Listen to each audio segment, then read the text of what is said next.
ना ना तन मनी कोट बदल डाटे के नहीं थे बेंजू को जो आउटपुट है सारे मॉनिटर और साइड में बड़ा बड़ा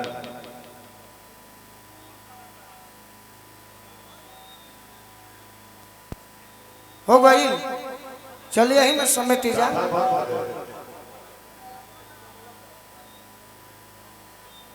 अब हमारे भजन के हु सुनी अपना समेटा जाए तो मैं हमारे नौजवान साथी दोसर गीत सुनी है कि दिल जे बनावल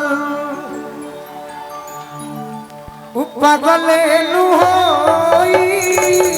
वाह वाह बाकी अभी भाड़े के नहीं थे ना इहो तो गुमटी कम नहीं खन घूमते में से निकलत दिखा लोगे को जाता सब साज बाजो ही में गाऊं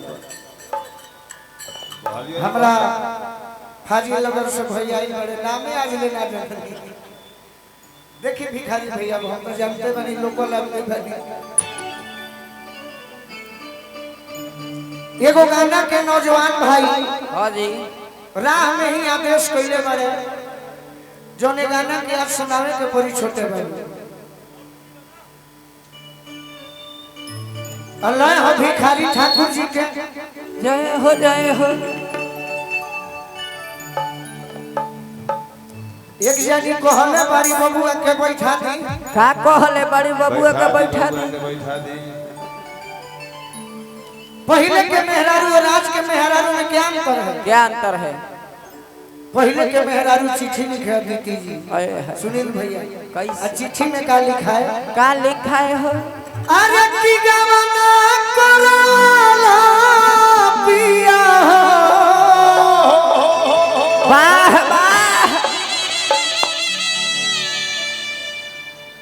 घरे बैठवला हाय हाय अरे अपने तो गइलो राजा हो कहा हो पूर्वी बनी जिया। मेहरारू अक्सर चिट्ठी लिखेली हां जी कि केकरा से हो सब पिया हो केकरा से बोलो बोलो आ केकरा से कहब पिया हो अपना दिलवा के बतिया। हां जी पति देव जवाब देवेले कि नदी से हंसी हो गोतिनी से बोली हो और देवरा से कही हो धनी हो अपना दिलवा के बतिया। वाह बीरू बाबू हमारा रुनू भैया के चिमनी पर मेंबर बनी तो हम चाहब जे हमार नौजवान भाई बड़ी हमारे साथ दिहले बड़े गाना सुन के 2 मिनट माई के नाम पर दोनों हाथ उठ जाई तो मजा आ माई के नाम पर एगो गीत गाओ तनी 2-2.5 मिनट में खत्म कर दे भैया।